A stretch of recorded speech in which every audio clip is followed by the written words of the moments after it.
from survival mode to strategy mode. Yeah. Today we want to welcome you around the world as you're watching us live. There's something bothering us, and we're really worried about it today. My name is Tochukwu, and of course, by my right is Mr. Michael. Yeah, you're welcome to the studio section. It's going to be a fantastic section today. In fact, I wanted to roll my sleeves because this thing we're going to talk about, being survival mode to strategy mode, is something that has kept almost everybody, because when we talk about being on the survival mode, with something that we have to be strategic, we have to be intentional. So today's podcast at TD Studio Hub, we're live again for you, again bringing niches that are going to transform your life. And relax and enjoy the podcast. Yeah, it's going to be fantastic. It's going to be fantastic. It's something that is really happening across the world and is affecting 80% of people around the world. Yes. So let me give you a background of what we're saying today. We're going to be discussing. It's an interactive session anyway. Don't be too official. This is a normal discussion that we just felt people have been asking us to talk about this. Yeah. You remember? Yes, a lot of people. A lot of people have sent us email, DM us. Why you guys not talking? Seeing this this wahala, in Nigeria. This wahala in Nigeria.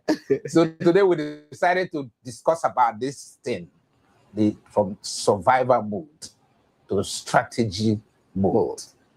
This is important. Why? Because the day you start thinking about today only, only thinking about how do I eat, how do I pay bills, how do I survive just for today. But life is not just about surviving today. But the day you start thinking about just tomorrow, futuristic, then you know that you have started the journey of growth. A lot of people want to survive, just for today, and just for them to be okay, and eat their daily bread all the time. They don't want to think about the future, the tomorrow, that what is coming ahead. So they just want to be fine for today. So they don't care about what is upcoming. So it has really been something that is really affecting a lot of people. I'm telling you, a lot of people, and I'm telling you. So you have heard from Michael speaking about this thing. It's something that is very deep. Honestly, it's very deep. Most of us come from families who come from a family background. There were no strategic planning, no strategic thinking. They're not thinking about what are there, for us as their children. They just bring us to the world, no thinking on how do we become better in life? How do we grow from where they raised us to become better, prosperous? What they were unable to achieve, how do their children achieve that? So if the day, as parents watching me, the day you start to be intentional in this thing, you will realize that you see your children strategically. That's why you see some people that choose their children, maybe they want them to study law, they want them to become a medical doctor. They want them to become, a business entrepreneur. They want them to, to do something around technology or digital space, because most of them do not have that opportunity. So they train them, some of them to become footballers, entertainment industry, and then they are excelling. Why? Because they were strategic. Although there are some exceptional children that become something out of their own curiosity. They become curious in life and they're able to develop themselves passionately. Exactly. And become what they are today. Some are self-made. Some were influenced by their friends positively. So there are some that influenced them negatively. They went into a bad lifestyle. At the end, they regretted them. God forbid. For those who are listening to us today, we want to be digging into this thing. And then from a family side, to parental upbringing, and then of course to the political discussions, which is the next side. So what do you see? How do these people that are leading us, is there any way they are using this survival mood to really keep us psychologically? They just want to keep us in one basket. They don't want us to, be exposed to certain things, so that because they will not be able to, control us the way, because this is not, what we have now is not leadership. It's just being imposing something on us. So because if because there's so many things that we ought to be enjoying, as a citizen, that has a beautiful resources, beautiful, so that we are not enjoying at the moment. So, but psychologically we are being, tortured, and we are being, dominated. That okay, you don't have the right to do this, you don't have the right to do that. Instead of us having a freedom in our own country and in our own environment where we grew up, we're supposed to have this kind of freedom and enjoy all the natural benefits given to us by God. But we don't have access to it. Instead of that, we are still being tortured, even with our resources and all of that. So that's why you see so many people, being destabilized and being disturbed, and they don't have any choice than to just move with the train of that leadership, which is not, to me, it's not a leadership. It's just being controlled, and it's just being, you being tortured in what you are supposed to have freely. So with what we have and the beautiful natural resources that we have, we are supposed to be enjoying, but we are just not being exposed. And by the time we get to be exposed, a lot of things will change, and they don't want those changes. They don't want that transformation.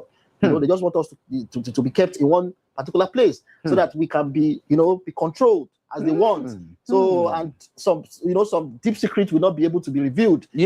So while you are in one place, you'll not be able to, to know what is really happening, and you will not be able to change the mindset that you have before. Wow, this is very deep, what you said now. So does it mean those political leaders, for example, Nigeria, were they intentional in terms of what you're saying? I'm not just trying to connect the dots, meaning whatever policies they brings out, or some policies that they bring out, not all policies, to be fair with them, and those who are politicians. So does it mean they are doing that intentional? Yes, that's why I said, we don't have a leadership. We're supposed to have a servant, someone that will serve the nation. But now we are being imposed on so many things that we are supposed to have freely. We have the freedom to be enjoying naturally without any. So even we are still being, tortured on it. We are suffering from all those things. So it is intentional. I can say it is intentional, because that is what we are praying for us to have a good leadership that will serve us. Exactly. Because it's one of the qualities of a good leadership, to serve the citizen. The citizen. So listen, if you're watching us right now, this thing is saying is real, especially in the third world where we live. Most of us were born there, or we have traces, blood lineage traces from those countries. We use Africa, from South Africa to Zimbabwe to Guinea-Bissau, to different, to Cameroon and all that. What he's saying looks like they're doing it. Those in the position of authority are doing that, so that we will not ask sensitive questions. And you see, the day you grow your mind, you have a shift of mindset. The day you transform this mind, the day the majority, say 70 to 50% of the populace of any country in Africa rise and grow their minds, and then challenge those in the position of authority intellectually. I'm not talking about violence. I'm talking about intellectual challenge. The day they start to ask them questions of policy concepts, their manifestos for those in the political groups and all that, and then begin to ask them to their manifestos, the promises they made. The day they begin to question them, the day the citizens rise to ask questions. So what they're doing is that they kept us in at the survivor mode. Correct. That's the right word. That's the title we're speaking about.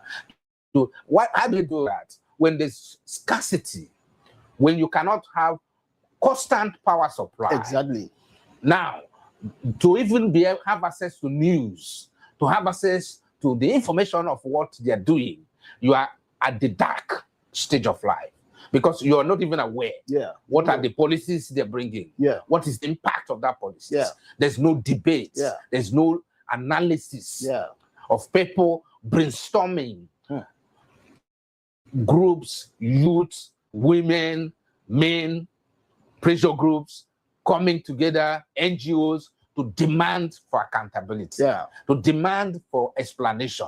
And so when they kept you or kept myself or yourself in that survivor mode, when you don't have electricity, when you don't have good road, when you don't have trained stations that are functional and a very modern transportation system, when the cost of living is high. It's very, very high. So when every news you hear is all bad and negative, kidnapping, killing, all kind of evil things, when you begin to hear those news, what has happened? It opens our mind and our thought and focus. So we focus on, how do I eat today? How do I survive? You see that what the psychological warfare these guys are waging against you. Psychologically, you are being demoralized. When you wake up in the morning, you want to go out, you can't see a good transportation system. You can't sit properly in the bus. You don't even have government buses. Like basic amenities. When you go overseas where you have train, from every stations, you have train, some with full loaded AC. If it is cold, you have heater. If it is hot, the AC is on. And so you elderlies, they have room for them to where they can get inside. Those with handicaps, they created room. Who are the people that did? The government. It's not the private sector that do that. The government provides those basic amenities. So what we see here is politics. Politics without service. Politics without human face. Exactly. So it's all about survivor. Even the politicians, some of them are survivor mood. Exactly. Because how did they? What do I mean by? Why are they in the survivor mood? For those who are not at the center of power, so they want to retain their seats. You can see them in a panic mode right now. Majority of them in the panic mode. That's why it's all kind of mass movement. These are psychological warfare. You have the power to cage you, to put in a survivor mode. Because the only way you can make decisions in a rush is when you are in no option, no strategic thinking. So naturally, the environment and where we meet ourselves has really changed our mentality and has already activated our survivor mood. So whereas we're not even thinking about what will happen in the next 3 days, we're thinking of how to survive now, and how to get out of what is happening. Oh my God. This is monster. This is real big monster. In fact. So it's not just about ordinary people right now. It's almost all of them. The elites, they put them in the survival mode. The business men, entrepreneurs, everybody's on panic mode. It should be panic mode. That is why we see a lot of corruption. Every sectors. Because everybody wants to survive now.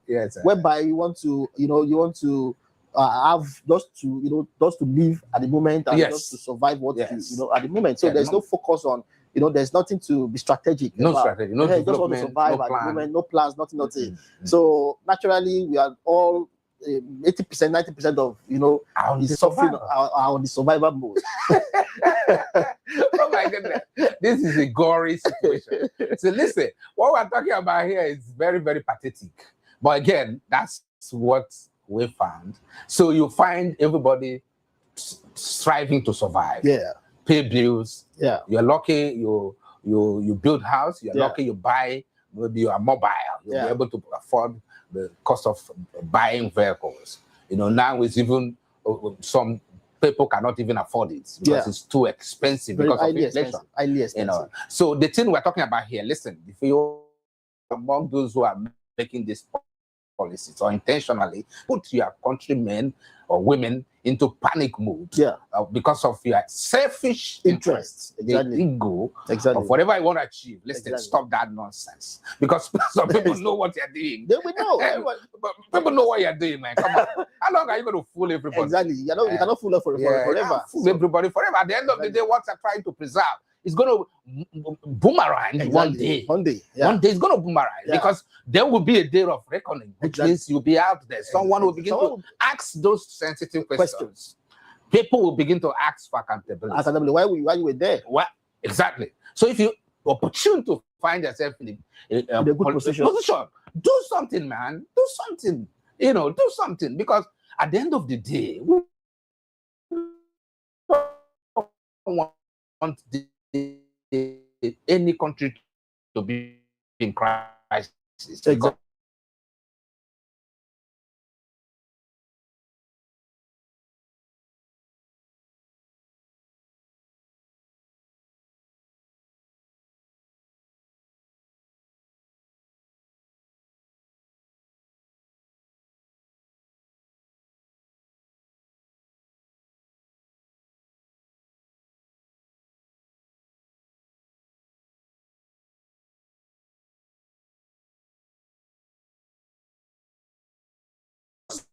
Belong to this party, this one. Come on, stop that petty politics. Come on, going to work, please. It's nonsense. Stop. You have to stop it.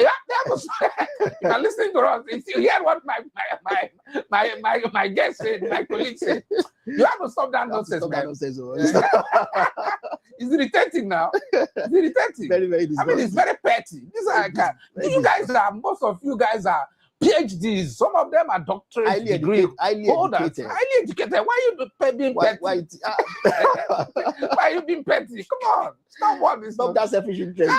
Consider the poor children in the village. In the village, yes. Come on, we have more population of people in the rural areas. Yes, than urban areas. Yeah. They don't understand what you're doing. Exactly. And that's the kind of people they are trying to manipulate. They're manipulating the world. Exactly. Because those guys can't. They can't think beyond. Yeah, just food to eat. They just want to eat. Food, go to the farm. Exactly. Eat. And, plan for the next day, go and sleep. That day will solve itself. Another day will solve itself. Daily bread. As God, we pray to God. Yes. Give us our daily bread. God, please touch these guys' heart. Touch their heart. I hope you are listening to us. Come on. If you are enjoying this type, survivor mood must go. Just type survivor mood must go. Listen, we don't have any coloration of anything. We're just enjoying. We are not into politics. We are not into anything. We are just saying it. Relax, it's a reality of life. Don't put blood pressure on your blood. There's no difference. Life is meant to be enjoy and be happy. Yes. Some be too over serious on politics. Yes. Be too over zealous politicians.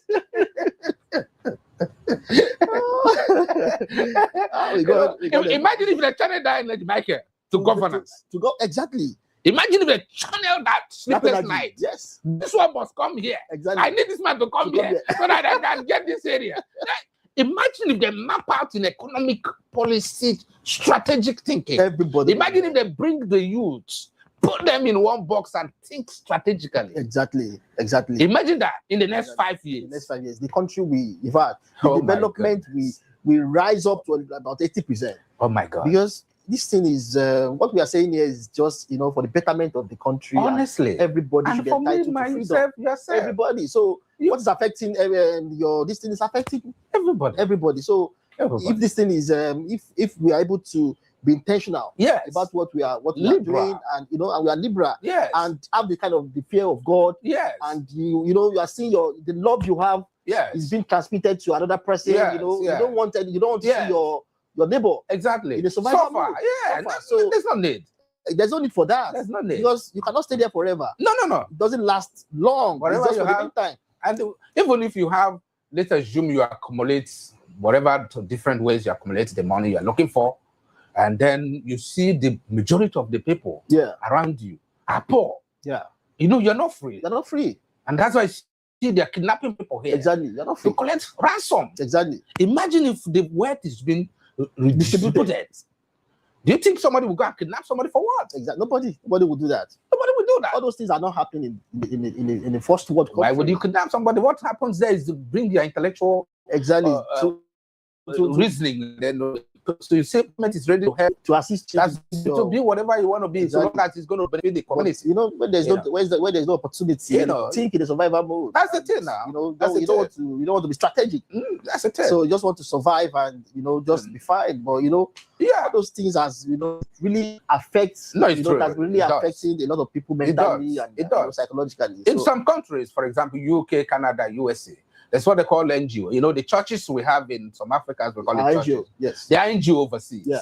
Those guys, the government has money allocated every year for them. Every budgetary year. For them. Why? Because they are taking people from crime. Yeah. Refine them through the word of God. Yeah. So the government give them money for that. They compensate them. Yes. Because once government don't want criminal crime, so they want to reduce crime.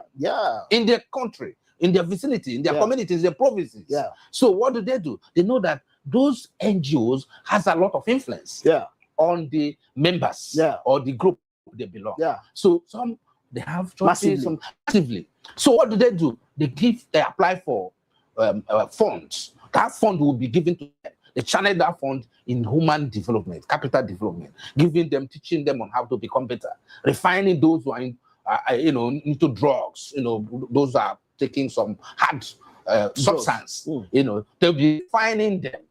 So when they refine them, they become good in the society. So what we do here now is that your policies are criminalizing your citizens indirectly, but you don't even know. So what you're doing is that you're building more criminals. Yeah, day by day. And you think that by the gun, or by carry this, it will not stop those things.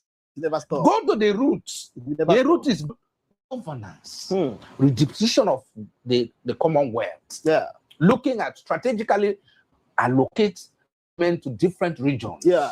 So people will feel your presence. Yeah. I was in Canada one certain time. I was discussing with one man. I said, how can you leave some certain communities and states? No industry. Nothing. Manufacturing is not going on there. So how do you take those people that are every day they are giving birth out of the streets?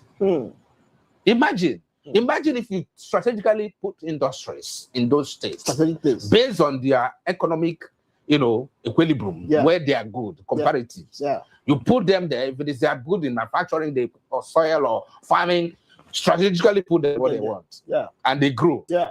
And another state, they grow. The same thing. Another state, they grow. The same thing. Yeah. Why would they be running to even political posts would be diminished? Nobody would be passionate to go into politics. So these guys, that's why we're talking about survival mode. Yeah. So they put the youth in survival mode. They can use them to rig elections. They can use them to go and kill their opponents. Yeah. Did you see the evils that these guys are creating? They don't even know what they're doing. Exactly. At the end of the day, within 4 years, 8 years, you're out of place. What happened to the consequences of your action?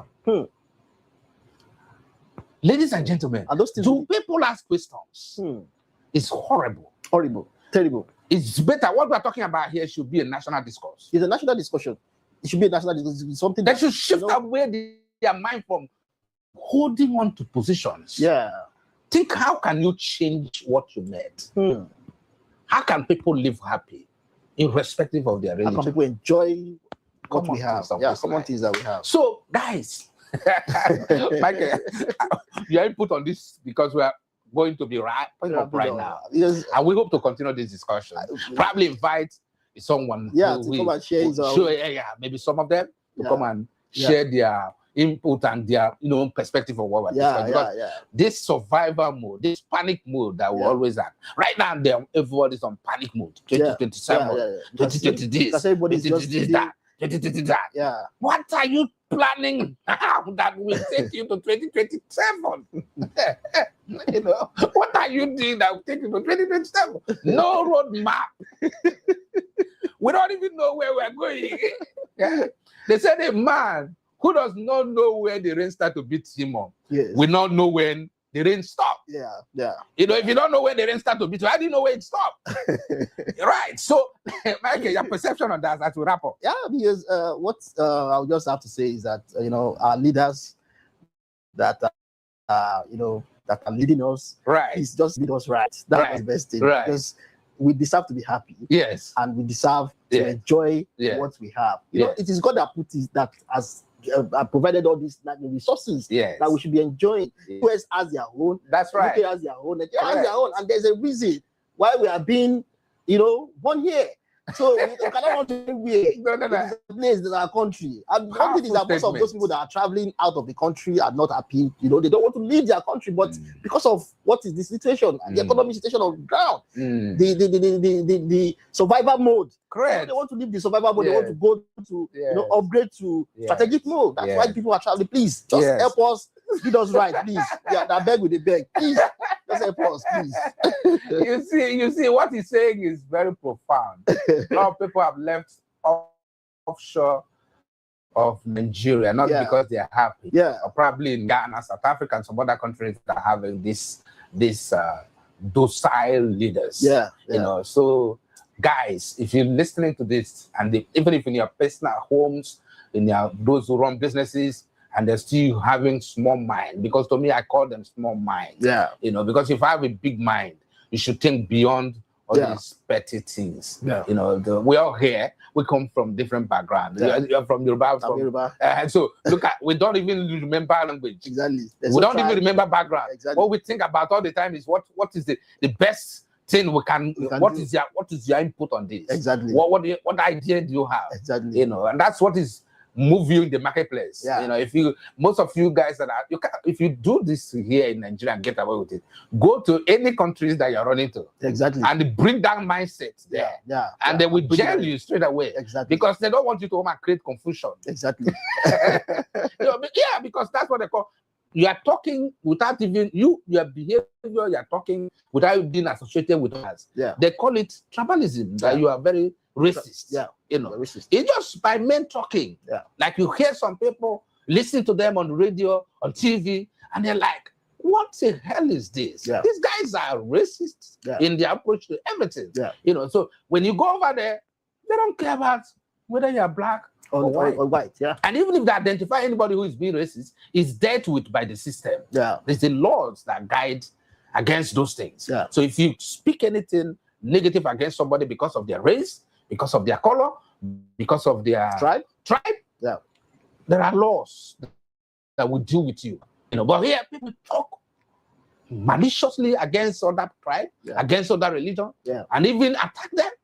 And there's no punishment for those things. Come on, man. Come on. Listen, if you are among those in the position of authority, whether from any kind of position, local government, state government, or federal government, listening to us, come on, you can do better. Exactly. Don't compromise on any position you're given to. You got a name to protect. Do not say you want to protect ABCD. That ABCD one day will leave you. Exactly. But your name, your lineage, your history, your legacy, what you left behind is what the world will remember you. Not just in Nigeria or in Africa, but all over the world. Exactly. The name will still be remembered for what it did. The great people like Awoz and the rest of Zeke and the majority of them that Nelson Mandela. Yes, exactly. Nelson Mandela and the apartheid policies and the rest of them. Even though they are dead, they still remember them. So if you left it back, you will still remember. You'll be remembered for what you have done. Exactly. So what we're talking about here is a serious matter.